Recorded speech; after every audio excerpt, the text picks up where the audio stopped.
ಕರ್ತನಾದ ಯೇಸು ಕ್ರಿಸ್ತನ ನಾಮದಲ್ಲಿ ಅಮೋಘ ಚರಿತ್ರೆ ಈ ಕಾರ್ಯಕ್ರಮಕ್ಕೆ ನಾವು ನಿಮ್ಮನ್ನು ನಾವು ಸ್ವಾಗತಿಸ್ತೇವೆ. ಪ್ರಿಯ ವೀಕ್ಷಕರೇ, ಭಾಳ ಸುದೀರ್ಘವಾದ ಕಲಿವಿಕೆಯಲ್ಲಿ ನಾವು ಯೇಸು ಕ್ರಿಸ್ತನ ಜೀವನ ಚರಿತ್ರೆಯನ್ನು ಈ ಕಾರ್ಯಕ್ರಮದ ಮೂಲಕವಾಗಿ ಕಲಿತಾ ಇದ್ದೇವೆ. ಬಹಳಷ್ಟು ಜನರಿಗೆ ಇದು ಆಶೀರ್ವಾದವಾಗಿತ್ತು ಎಂಬುದಾಗಿ ನಾವು ನೆನೆಸ್ಕೊಳ್ತೇವೆ. ಕಳೆದ ಸಂಚಿಕೆಯಲ್ಲಿ ಯೇಸು ಕ್ರಿಸ್ತನ ಜನನ ಚರಿತ್ರೆ ನಾವು ಕಲಿತಾ ಇದ್ದೇವೆ. ಅದರಲ್ಲಿ ಮುಖ್ಯವಾಗಿ ಸ್ಥಾನಿಕನಾದ ಯೋಹಾನನ ಜನನದ ಮುಂತಿಳಿಸುವಿಕೆ, ಅದರ ವಿಷಯವಾಗಿ ನಾವು ಕಲಿತಾ ಇದ್ದೇವೆ. ಇನ್ನೂ ಮುಂದುವರಿದ ಭಾಗವಾಗಿ ನಾವು ಕಲೀಲಿಕ್ಕಿದೆ. ನಮ್ಮ ಮಧ್ಯದಲ್ಲಿ ಕಲಿಸಿಕೊಡುವುದಕ್ಕಾಗಿ ಟಿ ದಾಸರಹಳ್ಳಿಯಲ್ಲಿ IPC ಸಭೆಯ ಹಿರಿಯ ಸೇವಕರಾಗಿ ಸೇವೆ ಮಾಡುತ್ತಿರುವಂಥ ಮತ್ತು ಸತ್ಯವೇದ ಶಾಲೆಯ ಪ್ರಾಧ್ಯಾಪಕರು ಕೂಡ ಆಗಿರುವಂಥ ಪಾಸ್ಟರ್ ಸಜೀವ್ ವರ್ಗೀಸ್ ಅವರಿದ್ದಾರೆ.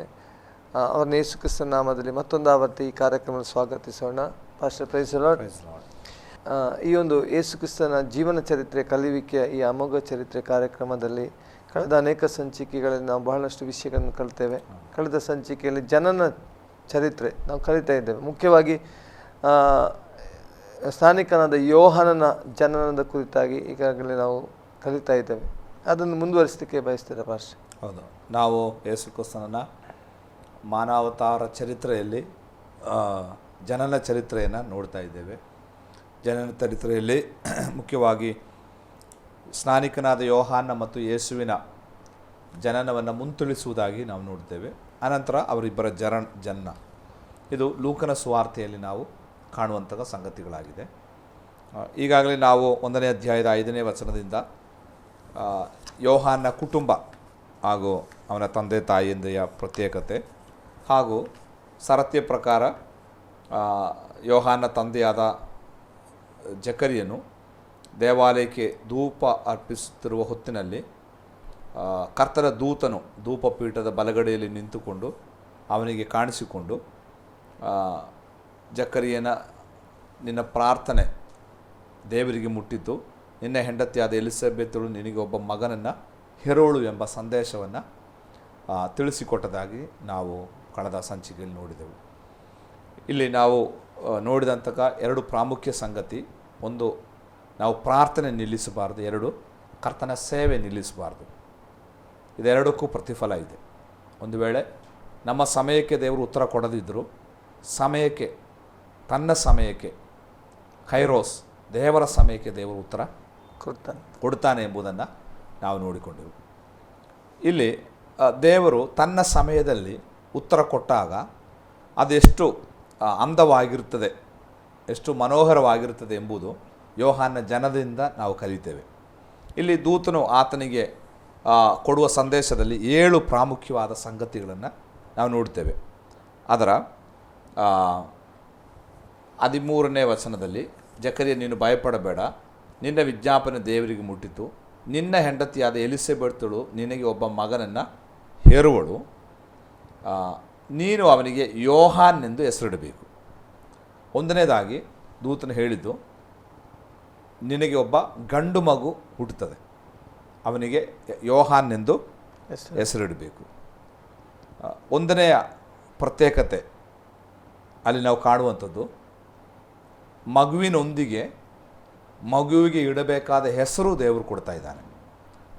ಅಂದರೆ ಬಹಳಷ್ಟು ತಡವಾಗಿ ದೇವರು ಅವರ ಪ್ರಾರ್ಥನೆಗೆ ಉತ್ತರ ಕೊಡುವಂಥದ್ದು. ಆ ತಡವಾದ ಉತ್ತರ ಎಷ್ಟು ಅಂದವಾಗಿರುತ್ತದೆ ಎಂಬುದಾಗಿ 1ನೇ ಸಂಗತಿ, ಅವನಿಗೆ ಯೋಹಾನ್ ಎಂದು ಹೆಸರಿಡಬೇಕು. ಕೆಲವರು ಮಕ್ಕಳು ಹುಟ್ಟಿದ ಮೇಲೆ ಹೆಸರಿಗಾಗಿ ಓಡಾಡೋದು ನೋಡಿದ್ದೇವೆ. ಭಾಳಷ್ಟು ಕಷ್ಟಪಡ್ತಾರೆ ಒಂದು ಒಳ್ಳೆಯ ಹೆಸರು ಸಿಗಲಿಕ್ಕೆ. ಆದರೆ ಇವರ ಕುರಿತು ಇವರ ಹೆಸರಿಗಾಗಿ ಹುಡುಕಾಡಬೇಕಾದ ಅವಶ್ಯಕತೆ ಇಲ್ಲ. ದೇವರು ಮಗುವಿನೊಟ್ಟಿಗೆ ಹೆಸರನ್ನು ಫಿಕ್ಸ್ ಮಾಡಿ ಕೊಟ್ಟಿದ್ದಾರೆ. ಸಾಮಾನ್ಯವಾಗಿ ನಾವು ಮೊಬೈಲ್ ತಗೊಳ್ಕೊಳ್ಳುವಾಗ ಮೊಬೈಲ್ನೊಟ್ಟಿಗೆ ಮೊಬೈಲ್ ಕವರು ಫ್ರೀಯಾಗಿ ಕೊಡ್ತಾರೆ. ಅದೇ ರೀತಿ ಯೋಹಾನ್ ಎಂಬ ಹೆಸರು ಹಾಕಿದಾಗ, ಯೋಹಾನ್ ಎಂಬ ಮಗ ಹುಟ್ಟಿದಾಗ ಅವನಿಗೆ ಆ ಹೆಸರು ಕೂಡ ದೇವರ ಜೊತೆಯಲ್ಲಿ ಕೊಡ್ತಿರೋದಾಗಿ ನಾವು ನೋಡ್ತೇವೆ. ಇಲ್ಲಿ ಹೆಸರಿಗೆ ಬಹಳ ಪ್ರಾಧಾನ್ಯತೆ ಇದೆ. ಯೇಸುಸ್ವಾಮಿ ಕೆಲವರ ಹೆಸರನ್ನು ಬದಲಾಯಿಸಿದಾಗಿ ನಾವು ನೋಡ್ತೇವೆ.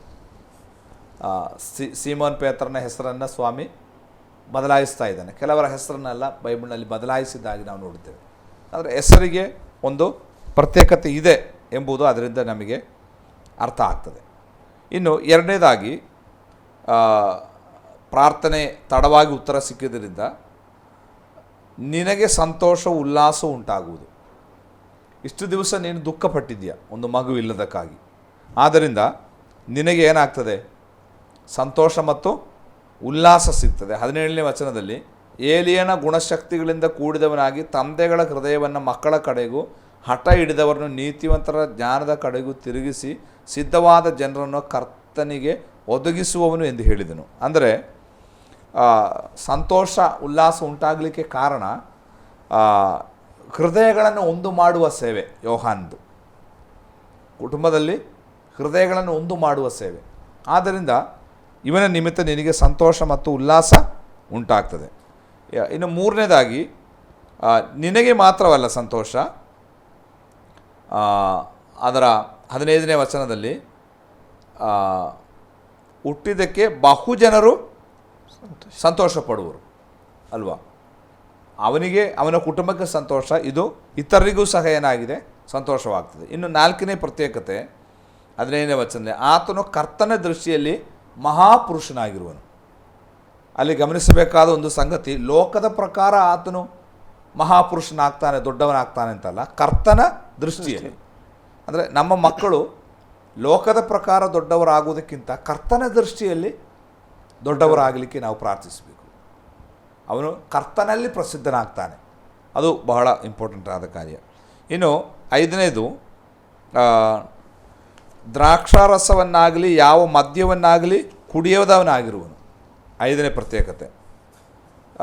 ಅವನು ಮದ್ಯವನ್ನಾಗಲಿ ದ್ರಾಕ್ಷಾರಸವನ್ನಾಗಲಿ ಕುಡಿಯದಂತೆ ನೋಡಿಕೋ ಅಂತ ಅಲ್ಲ ಹೇಳಿದ್ದು. ಅವನು ಕುಡಿಯುವುದೇ ಇಲ್ಲ ಅಂದರೆ ವಾಟರ್ ಪ್ರೂಫ್. ಅವನನ್ನು ಇನ್ನೂ ಮದ್ಯದ ಅಂಗಡಿಯಲ್ಲಿ ಕೊಂಡೋಗಿ ಮುಳುಗಿಸಿದರೂ ಅವನು ಒಂದು ಚೂರು ಒಳಗೆ ಹೋಗಲ್ಲ. ಯಾಕಂದರೆ ದೇವರು ಆ ರೀತಿ ಅವನನ್ನು ಡಿಸೈನ್ ಮಾಡಿ ಕಳಿಸಿದ್ದಾನೆ. ಅದೇ ದೇವರು ಉತ್ತರ ಕೊಡುವಾಗ ಎಷ್ಟು ಸಂತೋಷವಾಗಿರ್ತದೆ ಎಂಬುದಾಗಿ ನಾವು ಕಲಿಯುವುದು. ಅಂದರೆ ನಿನಗೆ ಹುಟ್ಟಿದ ಈ ಮಗನಿಂದ ನಿನಗೆ ಯಾವ ಭಾರನೂ ಉಂಟಾಗಲ್ಲ ಅಂತ ಅದರ ಅರ್ಥ. ಅವನ ಬಗ್ಗೆ ನೀನು ಯಾವ ಚಿಂತೆನೂ ಪಡಬೇಕಾದ ಅವಶ್ಯಕತೆ ಇಲ್ಲ. ಅಷ್ಟು ದೇವರ ಒಂದು ಉತ್ತರ. ಇನ್ನು 6ನೇದಾಗಿ ಕೆಳಗೆ ನಾವು ನೋಡ್ತೇವೆ, ಅವನು ಹುಟ್ಟಿದ ಅಂದಿನಿಂದಲೂ ಪವಿತ್ರಾತ್ಮ ಭರಿತನಾಗಿರ್ತಾನೆ. ಅಂದರೆ ಯಾವಾಗ ಅವನು ಪವಿತ್ರಾತ್ಮ ಭರಿತನು? ಹುಟ್ಟಿದ ಅಂದಿನಿಂದಲೇ, ಅಂದರೆ ಗರ್ಭದಿಂದಲೇ ಅವನೇನಾಗಿದ್ದಾನೆ? ಪವಿತ್ರಾತ್ಮ ಭರಿತನಾಗಿದ್ದಾನೆ. ಅನೇಕರು ರಕ್ಷಣೆ ಎಲ್ಲ ಹೊಂದಿ ದೊಡ್ಡವರಾಗಿ ಪವಿತ್ರಾತ್ಮನ ಅಭಿಷೇಕಕ್ಕಾಗಿ ಅಳುತ್ತಾ ಪ್ರಾರ್ಥಿಸುವುದನ್ನು ನಾನು ನೋಡಿದ್ದೇನೆ. ಆದರೂ ಅನೇಕರಿಗೆ ಅದು ಸಿಗ್ತಾ ಇಲ್ಲ, ಪವಿತ್ರಾತ್ಮನೆಂಬ ದಾನ. ಆದರೆ ಇಲ್ಲಿ ಯೋಹಾನ ಕುರಿತಾಗಿ ಅವನು ಹುಟ್ಟಿದ ಅಂದಿನಿಂದಲೇ ಯಾರಾಗಿರ್ತಾನೆ? ಅಭಿಷಕ್ತನಾಗಿರ್ತಾನೆ ಎಂಬುದಾಗಿ ಎಷ್ಟು ಒಂದು ಆಶೀರ್ವದಿಸಲ್ಪಟ್ಟ ಆತ್ಮಿಕ ಆಶೀರ್ವಾದ. ಕೊನೆಯದಾಗಿ 7ನೇದಾಗಿ ನಾವು ಓದ್ತೇವೆ, ಇಸ್ರಾಯೇಲರಲ್ಲಿ ಅನೇಕರನ್ನು ಅವರ ದೇವರಾಗಿರುವ ಕರ್ತನ ಕಡೆಗೆ ತಿರುಗಿಸುವನು. ಅವನು ಆತನ ಮುಂದೆ ಹೋಗಿ ಏಲಿಯನ ಗುಣಶಕ್ತಿಗಳಿಂದ ಕೂಡಿದವನಾಗಿ ತಂದೆಗಳ ಹೃದಯವನ್ನು ಮಕ್ಕಳ ಕಡೆಗೂ ಹಠ ಹಿಡಿದವರನ್ನು ನೀತಿವಂತರ ಕಡೆ ಜ್ಞಾನದ ಕಡೆಗೂ ತಿರುಗಿಸಿ ಸಿದ್ಧವಾದ ಜನರನ್ನು ಕರ್ತನಿಗೆ ಒದಗಿಸುವನು ಎಂದು ಹೇಳಿದನು. ಅಂದರೆ ಈತನ ಕಾಲದಲ್ಲಿ ಒಂದು ನವೋತ್ಥಾನ ಉಂಟಾಗ್ತದೆ. ಈತನ ಕಾಲ ಏಲಿಯನ ಕಾಲದಂತೆ ಆಗಿರುತ್ತದೆ. ಅನೇಕರನ್ನು ಬಿದ್ದ ಸ್ಥಳದಿಂದ ಎತ್ತುವಂತಹ, ಅನೇಕರ ಹೃದಯಗಳನ್ನು ಒಂದು ಮಾಡುವ ಒಂದು ಸೇವೆ ಯೋಹಾನಿಗೆ ಉಂಟಾಗ್ತದೆ ಎಂಬುದಾಗಿ ದೂತನು ಹೇಳ್ತಾ ಇದ್ದಾನೆ. ಈ ರೀತಿ 7 ಪ್ರತ್ಯೇಕತೆಗಳು ಯೋಹಾನಿಗಿತ್ತು. ಇದು ಸಾಧಾರಣ ಯಾವ ಮಗುವಿಗೂ ಸಿಗದಂತಹ 7 ಪ್ರತ್ಯೇಕತೆ ಮತ್ತು ವೈಶಿಷ್ಟ್ಯತೆಗಳು. ಒಂದು ವೇಳೆ ಈ 7 ಗುಣಗಳಿಂದ ಕೂಡಿ ಯೋಹಾನನ್ನು ದೇವರು ಜಕರೀನಿಗೆ ಕೊಟ್ಟದ್ದು ಬಹಳ ಕಾಲದ ಪ್ರಾರ್ಥನೆ ಅದಕ್ಕಿತ್ತು. ಆದ್ದರಿಂದ ಬಹಳ ತಡವಾಗಿ ಬಹಳ ಪ್ರಾರ್ಥಿಸಿದ್ದರಿಂದ ದೇವರು ಕೊಟ್ಟಾಗ ಬಹಳ ಉತ್ತಮವಾದಂತಹ ಒಂದು ಬಹುಮಾನವನ್ನು ದೇವರು ಜಕರೀನಿಗೆ ಎಲಿಸಬೆತ್ಗೆ ಕೊಡ್ತಿರುವುದಾಗಿ ನಾವು ನೋಡುತ್ತೇವೆ. ಇನ್ನು ನಾವು ಕೆಳಗೆ 18ನೇ ವಚನಕ್ಕೆ ಬರುವಾಗ, ಇಷ್ಟೆಲ್ಲ ಹೇಳಿದಾಗ ಜಕರೀಯನು ದೂತನಿಗೆ, ಇದನ್ನು ನಾನು ಯಾತರಿಂದ ತಿಳಿದುಕೊಳ್ಳಲಿ? ನಾನು ಮುದುಕನು, ನನ್ನ ಹೆಂಡತಿಯೂ ದಿನ ಹೋದವಳು ಎಂದು ಹೇಳಿದ್ದಕ್ಕೆ ಆ ದೂತನು, ನಾನು ದೇವರ ಸನ್ನಿಧಿಯಲ್ಲಿ ನಿಲ್ಲುವ ಗಬ್ರಿಯೇಲನು, ನಿನ್ನ ಕೂಡ ಮಾತಾಡಿ ಈ ಶುಭ ಸಮಾಚಾರವನ್ನು ನಿನಗೆ ತಿಳಿಸುವುದಕ್ಕಾಗಿ ನಾನು ಕಳುಹಿಸಲ್ಪಟ್ಟಿದ್ದೇನೆ. ಈ ನನ್ನ ಮಾತು ತಕ್ಕ ಸಮಯದಲ್ಲಿ ನೆರವೇರುವುದು. ಆದರೆ ನೀನು ಅದನ್ನು ನಂಬದೇ ಹೋದುದರಿಂದ ಇದೆಲ್ಲ ಸಂಭವಿಸುವ ದಿನದವರೆಗೂ ಮಾತನಾಡಲಾರದೆ ಮೂಕನಾಗಿರುವಿ ಎಂದು ಅವನಿಗೆ ಉತ್ತರ ಕೊಟ್ಟನು. ನೋಡಿರಿ, ಇಷ್ಟೆಲ್ಲ ದೂತನು ಜಕರೀಯನಿಗೆ ತಿಳಿಸಿದರು. ಈ ಜಕರೀಯನು ಅದನ್ನು ನಂಬುವುದಕ್ಕೆ ಆಗ್ತಾ ಇಲ್ಲ ಅವನಿಗೆ. ಯಾಕಂದರೆ ಒಂದು ವೇಳೆ ಒಂದು 10 ವರ್ಷದ ಹಿಂದೆ ಈ ಮಾತು ಹೇಳಿದರೆ ಜಕರಿ ನಂಬ್ತಾ ಇದ್ದ, ಯಾಕಂದರೆ ಮಕ್ಕಳಾಗೋ ಸಾಧ್ಯತೆ ಇದೆ. ಈಗ ದಿನ ಹೋದಂತಹ ಈ ಮುದುಕಿಗೆ ಮಕ್ಕಳಾಗುತ್ತದೆ ಎಂಬುದಾಗಿ ಹೇಳಿದಾಗ ಮಾನುಷಿಕವಾಗಿ ನಮ್ಮ ಹಾಗೆ ಅವನಿಗೂ ನಂಬಲಿಕ್ಕೆ ಆಗಲಿಲ್ಲ. ಆದರೆ ದೂತ ಹೇಳ್ತಾ ಇದ್ದಾನೆ, ನಾನು ದೇವರ ಮುಂದೆ ನಿಂತಿರುವ ಗಬ್ರಿಯಲ್, ಆದ್ದರಿಂದ ನಾನು ದೇವರ ಬಳಿಯಿಂದ ಬಂದಿರುವುದು, ನಾನು ಸುಳ್ಳು ಹೇಳುವವನಲ್ಲ, ದೇವರು ಕೊಟ್ಟ ಸಂದೇಶವನ್ನು ನಿನಗೆ ತಿಳಿಸ್ತಾ ಇದ್ದೇನೆ, ನೀನು ಇದನ್ನು ನಂಬಬೇಕಿತ್ತು, ಆದರೆ ನಂಬದೇ ಹೋದದ್ದರಿಂದ ದೇವರು ಹೇಳಿದ ವಿಷಯ ನಡೆಯುತ್ತದೆ. ಆದರೆ ಇದನ್ನು ನೀನು ಕಣ್ಣಾರೆ ಕಾಣುವ ತನಕ ನೀನು ಮೂಕನಾಗಿರುವಿ ಎಂಬುದಾಗಿ ಜಕರಿಯನಿಗೆ ಆ ದೂತನು ಹೇಳ್ತಾ ಇದ್ದಾನೆ. ಇದೇ ದೂತನು ಇಲ್ಲಿಂದ 26ನೇ ವಚನಕ್ಕೆ ಬರುವಾಗ 6ನೇ ತಿಂಗಳಲ್ಲಿ ಗಬ್ರಿಯೇಲ್ ಎಂಬ ದೂತನು ಗಲೀಲಾಯ ಸೀಮೆಗೆ ಸೇರಿದ ನಜರೇತ್ ಎಂಬ ಊರಿಗೆ ಒಬ್ಬ ಕನ್ನಿಕೆಗೆ ಮರಿಯಳಿಗೆ ಕಾಣಿಸಿಕೊಳ್ತಾ ಇದ್ದಾನೆ.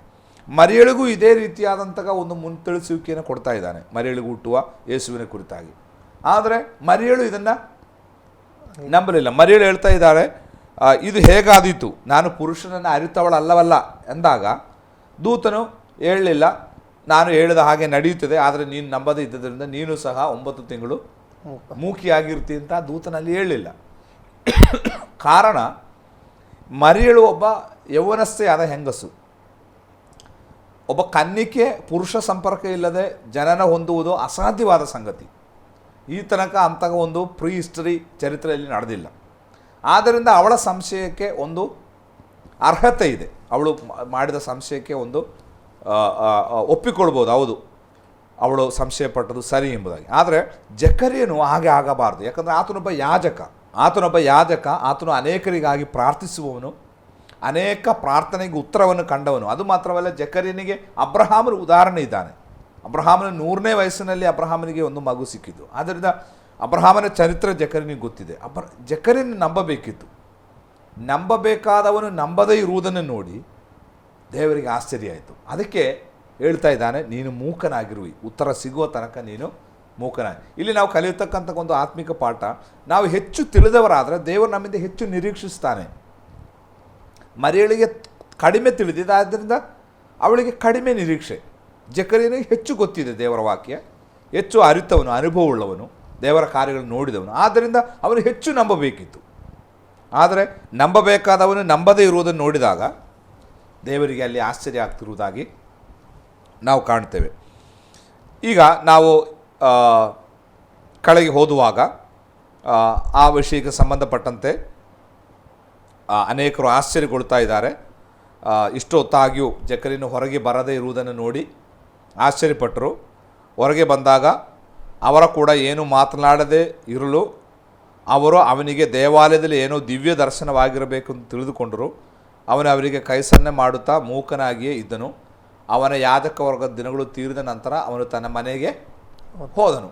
ಅಂದರೆ ಈ ಮಗು ಹುಟ್ಟುವ ತನಕ ಜಕರಿಯನು ಮೂಕನಾಗಿ ಇದ್ದನು. ಅಂದರೆ ದೇವರು ಹೇಳ್ತಾ ಇದ್ದಾನೆ, ನಂಬಿಕೆ ಉಳ್ಳವನು ಮಾತನಾಡಲಿ, ನಂಬದೇ ಇರುವನು ಮೂಕನಾಗಿ ಇರಲಿ ಅಂತ ದೇವರ ಉದ್ದೇಶ ಇರ್ಬೋದು. ಆದ್ದರಿಂದ 9 ತಿಂಗಳು ಆ ತನ್ನ ಹೆಂಡತಿಯಾದ ಎಲಿಸಬೆತ್ತಳು ಯೋಹಾನಿಗೆ ಜನ್ಮ ಕೊಡುವ ತನಕ ಆತನು ಮಾತನಾಡದೆ ಮೂಕನಾಗಿದ್ದನು ಎಂಬುದಾಗಿ ನಾವು ನೋಡುತ್ತೇವೆ. ಇನ್ನು 26ನೇ ವಚನಕ್ಕೆ ಬರುವಾಗ ಯೇಸು ಕ್ರಿಸ್ತನ ಜನನವನ್ನು ಮುಂತಿಳಿಸುತ್ತಿರುವುದಾಗಿ ನಾವಲ್ಲಿ ಕಾಣ್ತೇವೆ. 26ನೇ ವಚನದಿಂದ ಮುಂದಕ್ಕೆ ನೋಡುವಾಗ ಅಲ್ಲಿ ನಾವು ಓದ್ತೇವೆ, ತನ್ನ ದೂತನನ್ನು ಗಲೀಲಾಯ ಸೀಮೆಯ ನಜರೇತ್ ಎಂಬ ಊರಿಗೆ ಒಬ್ಬ ಕನ್ನಿಕೆಯ ಬಳಿಗೆ ಕಳುಹಿಸಿದನು. ಆ ಕನ್ನಿಕೆಯ ಹೆಸರು ಮರಿಯಳು ಎಂಬುದಾಗಿ. ಆ ಊರಿನಲ್ಲಿ ಅನೇಕ ಸಂಪನ್ನರು ಮಸಿಯನನ್ನು ಹೆಡೆಯುವುದಕ್ಕೆ ಆತುರದಿಂದ ಕಾಯುತ್ತಾ ಇದ್ದ ಅನೇಕ ಕನ್ನಿಕೆಯರು ಇದ್ದಿರ್ಬೋದು. ಆದರೆ ಮರಿಯಳ ಬಳಿಗೆ ದೇವರು ದೂತನನ್ನು ಕಳಿಸ್ತಿರುವುದಾಗಿ ನಾವು ನೋಡುತ್ತೇವೆ. ನನ್ನ ಅನಿಸಿಕೆ, ಆ ಊರಿನಲ್ಲಿ ನಂಬಿಗಸ್ತಳಾದವಳಾಗಿದ್ದಳು ಮರಿಯಳು. ಪವಿತ್ರತೆಯಿಂದ ನಂಬಿಗಸ್ತಳಾಗಿದ್ದವಳನ್ನು ದೇವರು ಉಪಯೋಗಿಸ್ತಿರುವುದಾಗಿ ನಾವು ಕಾಣ್ತೇವೆ.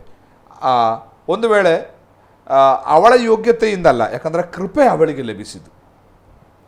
ಅವಳ ಯೋಗ್ಯತೆಗಿಂತ ಹೆಚ್ಚಾಗಿ ಕೃಪೆ ಲಭಿಸಿದವಳೇ ನಿನಗೆ ವಂದನೆ ಅಂತ ದೂತನ ಹೇಳ್ತಾ ಇರುವಂಥದ್ದು. ಆದ್ದರಿಂದ ಇದು ಯೇಸುವನ್ನು ಹಡೆಯುವಂತಹ ಭಾಗ್ಯ ಅವಳಿಗೆ ಅವಳ ಯೋಗ್ಯತೆಗಿಂತ ಹೆಚ್ಚಾಗಿ ದೇವರ ಕೃಪೆ ಅಂತ ನಮಗೆ ತಿಳಿದುಕೊಳ್ಳುವುದಕ್ಕಾಗಿ ಸಾಧ್ಯ. ಮರಿಯಳಲ್ಲಿ ಯೇಸು ಕ್ರಿಸ್ತನು ಅಂಕುರವಾಗುತ್ತಿರುವುದಾಗಿ ನಾವಲ್ಲಿ ಕಲಿತೇವೆ. ಪವಿತ್ರಾತ್ಮನಿಂದ ಇದು ಸಾಧ್ಯ, ಯಾಕಂದರೆ ಮಾನುಷಿಕವಾಗಿ ಇದು ಅಸಾಧ್ಯವಾದಂತಹ ಸಂಗತಿ.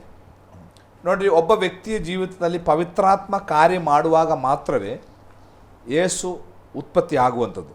ಈಗ ನಾವೆಲ್ಲರೂ ಯೇಸು ಕ್ರಿಸ್ತನನ್ನು ನಂಬಿ ದೇವರ ಮಕ್ಕಳಾದದ್ದು ಪವಿತ್ರಾತ್ಮನ ಸಹಾಯದಿಂದ. ಯಾಕಂದರೆ ಪವಿತ್ರಾತ್ಮನ ಸಹಾಯವಿಲ್ಲದೆ ಯಾರಿಗೂ ಯೇಸುವನ್ನು ದೇವರೆಂಬುದಾಗಿ ಅರಿಕೆ ಮಾಡಲಿಕ್ಕಾಗಲಿ ನಂಬುವುದಕ್ಕಾಗಲಿ ಸಾಧ್ಯವಿಲ್ಲ. ಅದು ಪವಿತ್ರಾತ್ಮನ ಸಹಾಯದಿಂದ. ಇಲ್ಲಿ ಮರಿಯಳಲ್ಲಿ ಯೇಸು ಅಂಕುರವಾದದ್ದು ಪವಿತ್ರಾತ್ಮ ಸಹಾಯದಿಂದ. ಅದೇ ರೀತಿ ನಮ್ಮಲ್ಲಿಯೂ ಸಹ ಯೇಸು ಜನಿಸುವಂಥದ್ದು ಅಥವಾ ಯೇಸು ನಮ್ಮಲ್ಲಿ ಬರುವಂಥದ್ದು ಪವಿತ್ರಾತ್ಮನ ಸಹಾಯದಿಂದ ಎಂಬುದಾಗಿ ನಾವಲ್ಲಿ ಕಲಿಯುವುದಕ್ಕಾಗಿ ಸಾಧ್ಯ. 30ನೇ ವಚನದಲ್ಲಿ ಮರಿಯಳಿಗೆ ದೇವರ ದಯೆ, ನಿನಗೆ ದೇವರ ದಯೆ ದೊರಕಿತು, ಈಗೋ ನೀನು ಗರ್ಭಿಣಿಯಾಗಿ ಒಂದು ಮಗನನ್ನು ಹೆರುವಿ, ಅವನಿಗೆ ಯೇಸುವೆಂದು ಹೆಸರಿಡಬೇಕು. ಮರಿಯಳಿಗೆ ದಯೆ ದೊರಕಿತು. ಅದು ಆಕೆಯ ಯೋಗ್ಯತೆಯಿಂದ ಅಲ್ಲ. ಅಂದ ಮಾತ್ರಕ್ಕೆ ಏನು ನಮ್ಮ ಪಾಲು ಬೇಡ ಅಂತಲ್ಲ. ಅಲ್ಲಿ ನಾವು ಯೋಗ್ಯರಾಗಿ ಜೀವನ ಮಾಡಬೇಕು. ಅವಳು ಕನ್ನಿಕೆ, ಅವಳು ಪವಿತ್ರತೆ ಉಳ್ಳವಳು, ಇದೆಲ್ಲ ಇದೆ ಅವಳ ಭಾಗದಲ್ಲಿ. ಆದರೆ ದಯೆ ದೊರಕಿದಾಗ ಮಾತ್ರ ಅವಳಿಗೆ ಯೇಸುವನ್ನು ಹಿಡಿಯುವುದಕ್ಕಾಗಿ ಸಾಧ್ಯವಾದದ್ದು. ಇನ್ನು ನಾವು ಕೆಳಗೆ ಆ ಭಾಗವನ್ನು ನೋಡುವಾಗ ಅವಳ ಸಂಶಯವನ್ನೆಲ್ಲ ಆಕೆ ದೂತನಲ್ಲಿ ಕೇಳಿದರು. ಆದರೆ ಇದು ಪವಿತ್ರಾತ್ಮನಿಂದ ಸಾಧ್ಯ ಎಂಬುದಾಗಿ ದೂತನು ಆಕೆಗೆ ತಿಳಿಸಿಕೊಡ್ತಾ ಇದ್ದಾರೆ. ಆಮೇಲೆ ಆಕೆ 36ನೇ ವಚನದಲ್ಲಿ ತನ್ನ ಬಂಧುವಾದ ಎಲಿಸಬೆತ್ತಳಲ್ಲ, ಆಕೆ ಸಹ ಮುಪ್ಪಿನವಳಾದರೂ ಗರ್ಭಿಣಿಯಾಗಿದ್ದಾಳೆ. ಆಕೆಯ ಗರ್ಭದಲ್ಲಿ ಗಂಡು ಮಗುವದೆ ಬಂಜೆ ಎನಿಸಿಕೊಂಡ ಆಕೆಗೆ ಇದು 6ನೇ ತಿಂಗಳು. ದೇವರಿಂದ ಬರುವ ಯಾವ ಮಾತಾದರೂ ನಿಷ್ಫಲವಾಗುವುದಿಲ್ಲ ಅಂದನು. ನಿನ್ನ ಮಾತಿನಂತೆ ನನಗಾಗಲಿ ಅಂದಳು. ಆಮೇಲೆ ಆ ದೂತನು ಆಕೆ ಬಳಿಯಿಂದ ಹೊರಟು ಹೋದನು. ನೋಡ್ರಿ, ಆಕೆಗೆ ಒಂದು ಸ್ಪಷ್ಟವಾದಂತಹ ಉತ್ತರವನ್ನು ಸಹ ದೇವರು ಕೊಡ್ತಾ ಇದ್ದಾನೆ ನಂಬುವುದಕ್ಕಾಗಿ. ಏನು? ನಿನ್ನ ಬಂಧುವಾದ ಎಲಿಸಬೆತ್ತಳು ಬಂಜೆಯಾಗಿದ್ದಳು, ಈಗ ಆಕೆ 6 ತಿಂಗಳು ತುಂಬ ಗರ್ಭಿಣಿಯಾಗಿದ್ದಾಳೆ ಎಂಬುದಾಗಿ. ಆದ್ದರಿಂದ ದೇವರು ಕೆಲವೊಮ್ಮೆ ನಾವು ನಂಬುವುದಕ್ಕಾಗಿ ಕೆಲವು ಸೂಚಕ ಕಾರ್ಯಗಳನ್ನು ನಮಗೆ ಮಾಡುವಾತನಾಗಿದ್ದಾನೆ. ಇನ್ನು ನಾವು ಕೆಳಗಿನ ವಾಕ್ಯದಲ್ಲಿ ಓದುವಾಗ ಯೇಸು ಕ್ರಿಸ್ತನ ಕುರಿತಾದ ಜನನದ ಕುರಿತಾದಂತಹ ಮರಿಯಳ ಸಂಭಾಷಣೆಯಲ್ಲಿ 7 ಪ್ರವಾದನೆಗಳು ಅಲ್ಲಿ ನೆರವೇರುತ್ತಿರುವುದಾಗಿ ಅಥವಾ 7 ಪ್ರವಾದನೆಗಳನ್ನು ಮರಿಯಳಿಗೆ ದೇವರು ಕೊಡುತ್ತಿರುವುದಾಗಿ ನಾವು ನೋಡ್ತೇವೆ ಅಲ್ವಾ. ಒಂದನೇದಾಗಿ, ನೀನು ಯಾರಾಗ್ತಿ? ಗರ್ಭವತಿ ಆಗ್ತಿ, ನೀನು ಹೆಡೆಯುವಂಥದ್ದು ಒಂದು ಗಂಡು ಮಗು. ಆಮೇಲೆ ಆತನಿಗೆ ಯೇಸು ಎಂದು ಹೆಸರಿಡಬೇಕು. ಮತ್ತು ಆತನು ಮಹಾಪುರುಷನಾಗುವನು, ಪರಾತ್ಪರನ ಮಗನೆನಿಸಿಕೊಳ್ಳುವನು, 6 ಇಸ್ರಾಯೇಲರ ಅರಸನಾಗುವನು, 7 ಆತನ ರಾಜ್ಯಕ್ಕೆ ಅಂತ್ಯವೇ ಇರಲಿಲ್ಲ. ಹೀಗೆ 7 ಪ್ರವಾದನೆಗಳನ್ನು ಮರಿಯಳಿಗೆ ದೂತರು ಹೇಳುತ್ತಿರುವುದಾಗಿ ನಾವು ನೋಡುತ್ತೇವೆ. 39ನೇ ವಚನದಲ್ಲಿ ಆಕೆ ಎದ್ದು ಸೀದಾ ತನ್ನ ಬಂಧುವಾದ ಎಲಿಸಬೆತ್ತಳ ಮನೆಗೆ ಹೊರಡುತ್ತಿರುತ್ತಾರೆ. ಅಂದರೆ ಅವಳಿಗೂ ದೇವರ ದಯೆ ದೊರಕಿದ್ದು, ಈಕೆಗೂ ದಯೆ ದೊರಕಿದ್ದು ಅಲ್ವಾ. ಆದ್ದರಿಂದ ದೇವರ ಕೃಪೆ ಹೊಂದಿದ ಇಬ್ಬರು ಕೆಲವು ಕಾಲ ಅನ್ಯೋನ್ಯತೆಯಲ್ಲಿ ಇರುತ್ತಿರುವುದಾಗಿ ನಾವು ನೋಡ್ತಾ ಇದ್ದೇವೆ. ಇನ್ನು 47ನೇ ವಚನದಿಂದ ನಾವು ಕೆಳಕ್ಕೆ ಓದುವಾಗ ಮರಿಯಳು ಹಾಡುತ್ತಾ ಇದ್ದಾಳೆ ಅಲ್ವಾ. ಹಾಡುವ ಒಬ್ಬ ಮರಿಯಳನ್ನು ನಾವಲ್ಲಿ ಕಾಣ್ತೇವೆ. ಆಕೆಯ ಹಾಡಿನಲ್ಲಿ ಒಂದು 3 ಪದಗಳನ್ನು ನಿಮ್ಮ ಮುಂದೆ ತರಲಿಕ್ಕೆ ನಾನು ಬಯಸ್ತೇನೆ. ಆಕೆ ಹೇಳುವಂತಹ ಮಾತು ನೀವು ಗಮನಿಸಿ. ನನ್ನ ಪ್ರಾಣ ಕರ್ತನನ್ನು ಕೊಂಡಾಡುತ್ತದೆ, ನನ್ನ ಆತ್ಮವು ನನ್ನ ರಕ್ಷಕನಾದ ದೇವರ ವಿಷಯದಲ್ಲಿ ಉಲ್ಲಾಸಗೊಂಡಿದೆ. ಇಲ್ಲಿ ಮರಿಯಳು ಯೇಸು ಕ್ರಿಸ್ತನನ್ನು ರಕ್ಷಕನು ಎಂಬುದಾಗಿ ಕರೀತಾ ಇದ್ದಾರೆ ಅಲ್ವಾ. ಅಂದರೆ ಮರಿಯಳಿಗೂ ಯೇಸು ರಕ್ಷಕನಾಗಿದ್ದಾನೆ. ಇವತ್ತು ಅನೇಕರು ಹೇಳ್ತಾ ಇದ್ದಾಳೆ ಯೇಸುವಿಗಿಂತ ಮರಿಯಳೇ ದೊಡ್ಡದು ಅಂತ. ಇಲ್ಲಿ ಮರಿಯ ಹೇಳುವಂತಹ ಮಾತು, ನನ್ನ ಆತ್ಮ ನನ್ನ ರಕ್ಷಕನಾದ ದೇವರ ವಿಷಯದಲ್ಲಿ ಉಲ್ಲಾಸಗೊಂಡಿದೆ. ಅಂದರೆ ಮರಿಯಳಿಗೆ ಗೊತ್ತು, ನಾನು ಯೇಸುವನ್ನೇ ಹೆಡೆಯುವುದಾದರೂ ಯೇಸು ನನ್ನ ದೇವರು ಎಂಬುದಾಗಿ. ಯಾಕಂದರೆ ನಾನು ಒಂದು ಮುಖಾಂತರ ಯೇಸುವಿಗೆ ಜನ್ಮ ಕೊಡುವುದಕ್ಕೆ ನನ್ನ ಗರ್ಭಪಾತ್ರೆಯನ್ನು ದೇವರು ಬಾಡಿಗೆ ಕೊಂಡಿದ್ದಾನೆ ಹೊರತು ನನ್ನಲ್ಲಿ ಏನು ವೈಶಿಷ್ಟ್ಯತೆ ಇಲ್ಲ. ನನಗೆ ದೇವರ ಕೃಪೆ ಲಭಿಸಿದ್ದರಿಂದ ಈ ಕಾರ್ಯ ಮಾಡುವುದಕ್ಕಾಗಿ ಸಾಧ್ಯವಾಯಿತು. ಆದ್ದರಿಂದ ಯೇಸು ನನ್ನ ರಕ್ಷಕನು ಎಂಬುದನ್ನು ಮರಿಯಳು ಅಲ್ಲಿ ಒಪ್ಪಿಕೊಳ್ಳುತ್ತಿರುವುದಾಗಿ ನಾವು ನೋಡ್ತಾ ಇದ್ದೇವೆ. ಆಕೆ ಹಾಡಿನಲ್ಲಿ ಯಾಕೆ ದೇವರು ನನ್ನನ್ನು ಆರಿಸಿಕೊಂಡನು ಎಂಬುದು ಸ್ಪಷ್ಟವಾಗಿ ಆಕೆ ಹೇಳ್ತಾ ಇದ್ದಾಳೆ. ಆ ಥರ ಮಾತನ್ನು ಗಮನಿಸಿದ. ಒಂದನೇದಾಗಿ 42ನೇ ವಚನ, ಆತನು ತನ್ನ ದಾಸಿಯ ದೀನ ಸ್ಥಿತಿಯ ಮೇಲೆ ಲಕ್ಷ್ಯವಿಟ್ಟಿದ್ದಾನೆ. 48ನೇ ವಚನ. ನಮ್ಮಲ್ಲಿ ಒಂದನೇದಾಗಿ ದೀನ ಸ್ಥಿತಿ ಇರಬೇಕು. ಹೆಮ್ಮೆ ಪಡುವ ಸ್ವಭಾವ ನಮಗಿರಬಾರ್ದು. ದೀನ ಸ್ಥಿತಿ. ಯೇಸು ಕ್ರಿಸ್ತನ ಬಗ್ಗೆ ನಾವು ಕಲಿತೀವಿ, ಆತನು ದೀನ ಮನಸ್ಸುಳ್ಳವನು ಅಲ್ವಾ. ಮತ್ತಾಯನ ಸುವಾರ್ತೆ 11ನೇ ಅಧ್ಯಾಯದ 28ನೇ ವಚನದಲ್ಲಿ ಯೇಸು ಕ್ರಿಸ್ತನಿಂದ ಕಲಿಯಬೇಕಾದಂತಹ 2 ಸಂಗತಿ ಏನಲ್ಲ. 11ನೇ ಅಧ್ಯಾಯದ 28ನೇ ವಾಕ್ಯದಲ್ಲಿ 29ನೇ, ನಾನು ಸ್ವಾತಿಕನು ದೀನ ಮನಸ್ಸುಳ್ಳವನು ಆಗಿರುವುದರಿಂದ ನನ್ನ ನೊಗವನ್ನು ನಿಮ್ಮ ಮೇಲೆ ತೆಗೆದುಕೊಂಡು ನನ್ನಲ್ಲಿ ಕಲಿತುಕೊಳ್ಳಿರಿ. ನೋಡ್ರಿ, ಯೇಸು ಕ್ರಿಸ್ತನು ಸ್ವಾತಿಕನು ದೀನ ಮನಸ್ಸುಳ್ಳವನು. ಮರಿಯಳು ಹೇಳ್ತಾ ಇದ್ದಾಳೆ, ನಾನು ಯಾರಾಗಿದ್ದೇನೆ? ದೀನ ಮನಸ್ಸುಳ್ಳವಳಾಗಿದ್ದೇನೆ. ಅಂದರೆ ಅಧೀನತೆಯ ತಗ್ಗಿಸುವಿಕೆಯ ಒಂದು ಮನಸ್ಸು ನಮಗಿರಬೇಕು. ಅಲ್ಲಿ ಮಾತ್ರ ಯೇಸು ಸ್ವಾಮಿ ನಮ್ಮಲ್ಲಿ ಕಾರ್ಯ ಮಾಡುವಂಥದ್ದು. ಅಂದರೆ ಈಕೆ ರಕ್ಷಕನಾದ ಯೇಸು ಕ್ರಿಸ್ತನ ಗರ್ಭದಲ್ಲಿ ಧರಿಸುವುದಾದ್ರೆ ಸಹ ಒಂದು ಹೆಮ್ಮೆ ಬರಬಹುದಾಗಿ ಹೆಮ್ಮೆ ಬರ್ಬೋದಿತ್ತು. ಆದರೆ ಆಕೆಗೆ ಯಾವತ್ತೂ ಹೆಮ್ಮೆ ಬರಲಿಲ್ಲ. ಅಂದರೆ ಈ ಲೋಕದಲ್ಲಿ ಒಬ್ಬ ಮನುಷ್ಯನಿಗೆ ಹೊಂದಿಕೊಳ್ಳುವ ಎಲ್ಲ ಆಶೀರ್ವಾದಕ್ಕಿಂತಲೂ ದೊಡ್ಡ ಆಶೀರ್ವಾದ ಮರಿಯಳಿಗೆ ಸಿಕ್ಕಿತ್ತು ಅಲ್ವಾ. ಅದಕ್ಕಿಂತ ದೊಡ್ಡ ಭಾಗ್ಯ ಲೋಕದಲ್ಲಿ ಬೇರೆ ಯಾರಿಗೂ ಸಿಕ್ಕುವುದಿಲ್ಲ. ರಕ್ಷಕನನ್ನು ಹೆಡೆಯುವ ಭಾಗ್ಯ ಒಂದು ಸ್ತ್ರೀಗೆ ಸಿಕ್ಕಿದೆ ಅಂತ ಹೇಳಿದ್ರೆ ಅವಳಿಗಿಂತ ದೊಡ್ಡ ಭಾಗ್ಯ ಯಾರಿಗಿದೆ? ಆದ್ರೂ ಆಕೆ ಒಂದು ಸ್ವಲ್ಪವೂ ಆಕೆಯಲ್ಲಿ ಹೆಮ್ಮೆ ಇಲ್ಲ. ಇಷ್ಟು ದೊಡ್ಡ ಆಶೀರ್ವಾದ ಅವಳು ಹೊರತಿರುವಾಗಲೂ ಅವಳ ಮನಸ್ಸು ದೀನತೆಯ ಮನಸ್ಸಾಗಿತ್ತು. ಅದಕ್ಕೆ ದೀನರನ್ನು ದೇವರು ಲಕ್ಷಿಸ್ತಾನೆ. ದೀನರಿಗೆ ದೇವರು ಕೃಪೆ ಕೊಡ್ತಾನೆ. ಅಹಂಕಾರಿಗಳನ್ನು ದೇವರು ಎದುರಿಸುವಾಗ ದೀನರಿಗಾದರೂ ಆತನು ಕೃಪೆ ಕೊಡ್ತಾನೆ. ಆದ್ದರಿಂದ ನಮ್ಮಲ್ಲಿ ಇರಬೇಕಾದ ಒಂದು ಸ್ವಭಾವ, ನಾವು ಎಷ್ಟೇ ಉನ್ನತರಾದರೂ, ಎಷ್ಟೇ ಕಲಿತರು, ಎಷ್ಟೇ ಸಂಪನ್ನರಾದರೂ, ಎಷ್ಟೇ ಪದವೀಧರರಾದರೂ, ಎಷ್ಟೇ ಜ್ಞಾನಿಗಳಾದರೂ ನಾವು ದೀನರಾಗಿರಬೇಕು ಮನಸ್ಸಿನಲ್ಲಿ. ಅಲ್ಲಿ ದೇವರು ಕಾರ್ಯ ಮಾಡುವುದು. ಅದರಿಂದ ಆಕೆಯನ್ನು ದೇವರು ಆರಿಸಲಿಕ್ಕೆ ಒಂದನೇದಾಗಿ ಆಕೆ ಒಬ್ಬ ದೀನ ಮನಸ್ಸುಳ್ಳವಳಾಗಿದ್ದಳು. ಇನ್ನು ಎರಡನೇದಾಗಿ ನಾವು ಕೆಳಗೆ ಬರುವಾಗ ಅದರ 50ನೇ ವಚನ, ಆತನಲ್ಲಿ ಭಯಭಕ್ತಿ ಉಳ್ಳವರ ಮೇಲೆ ಆತನ ದಯೆಯು ತಲತಲಾಂತರವರೆಗೂ ಇರುವುದು. ಎರಡನೇದಾಗಿ ಭಯಭಕ್ತಿಯ ಜೀವಿತ. ಭಯಭಕ್ತಿ ಅಂತಂದ್ರೇನು? ಸುಮ್ಮನೆ ನಾಟಕ ಮಾಡುವ ಭಯ ಅಲ್ಲ. ಭಯ ಮತ್ತು ಭಕ್ತಿ. ಭಯ ಅಂತ ಹೇಳಿದ್ರೆ ರೆವರೆನ್ಸ್, ದೇವರನ್ನು ಗೌರವಿಸುವ ಒಂದು ಜೀವನ. ಜ್ಞಾನೋಕ್ತಿಗಳ ಪುಸ್ತಕದಲ್ಲಿ ಓದ್ತೇವೆ, ಯೆಹೋವನ ಭಯವೇ ಜ್ಞಾನಕ್ಕೆ ಮೂಲ ಅಂತ. ಅಂದರೆ ಎಲ್ಲದಕ್ಕೂ ಮೂಲ ಯಾವುದಂತೆ? ಯೆಹೋವನ ಭಯ. ಈಗ ನಾವು ಸ್ಕೂಲಲ್ಲಿ ಮಕ್ಕಳನ್ನು ಸೇರಿಸುವಾಗ ಮೊದಲು ಅವ್ರನ್ನ ಏನು ಕಲಿಸ್ತಾರೆ? A² × B² ಕಲಿಸ್ತಾರಾ? ಇಲ್ಲ. ಅವ್ರಿಗೇನು ಕಲಿಸ್ತಾರೆ? ABCD ಕಲಿಸ್ತಾರೆ ಅಲ್ವಾ. ಆ ಈ ಅಂತ ಕಲಿಸ್ತಾರೆ ಮೊದಲು ಅವ್ರಿಗೆ ಕಲಿಸು, ಅಥವಾ 1 2 3 ಕಲಿಸ್ತಾರೆ. ಅದು ಮೂಲ. It's A beginning. ಕ್ರೈಸ್ತ ಜೀವನದ ಬಿಗಿನಿಂಗ್ ABCD ಏನಂತೆ? ಭಯದಲ್ಲಿ ಭಕ್ತಿಯಲ್ಲಿ ಜೀವಿಸುವುದು. ಅದೇ ABCD. ಈಗ ABCD ಕಲಿಯದೆ PhD ಕಲೀಲಿಕ್ಕೆ ಆಗ್ತದ? ಇಲ್ಲ. ಮೊದಲು ಕಲಿಬೇಕಾದ ಒಬ್ಬ ಕ್ರೈಸ್ತನಾದವನು, ಒಬ್ಬ ವಿದ್ಯಾರ್ಥಿ ಆದವನು ಮೊದಲು ಕಲಿಬೇಕಾದ ಏನು?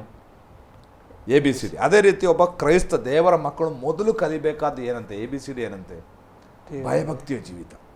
ಅದು ಕಲಿತರೆ ನಮಗೆ ಅದರ ಮೇಲೆ ಎಷ್ಟು ಬೇಕಾದ್ರೂ ಕಲಿಬೋದು. ಇವತ್ತು ಅನೇಕರಿಗೆ ABCD ಗೊತ್ತಿಲ್ಲ.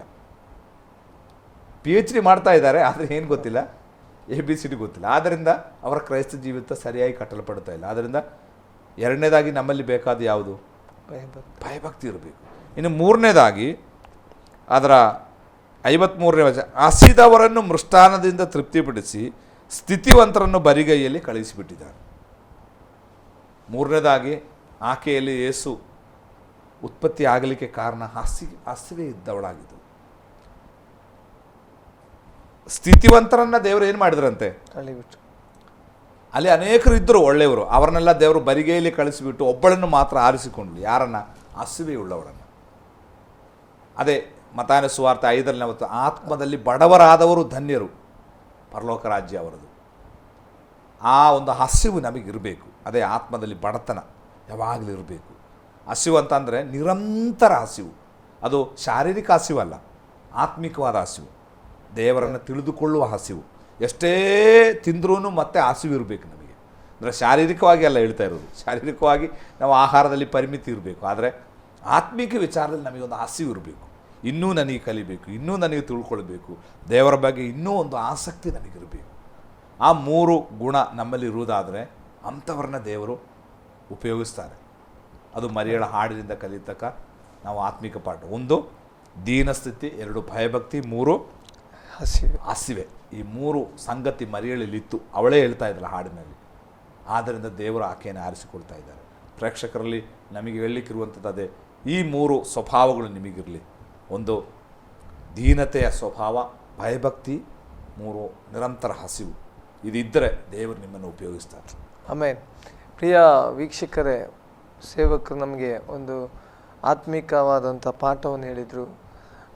ದೀನಸ್ಥಿತಿ ಮರಿಯಳಿದ್ದ ಹಾಗೆ, ಭಯಭಕ್ತಿ ಮರಿಯಳಿದ್ದ ಹಾಗೆ, ಮತ್ತು ಹಸಿವೆ ಮರಿಯಳಿದ್ದ ಹಾಗೆ ನಮ್ಮಲ್ಲಿ ಇರಲಿ ಎಂಬುದಾಗಿ.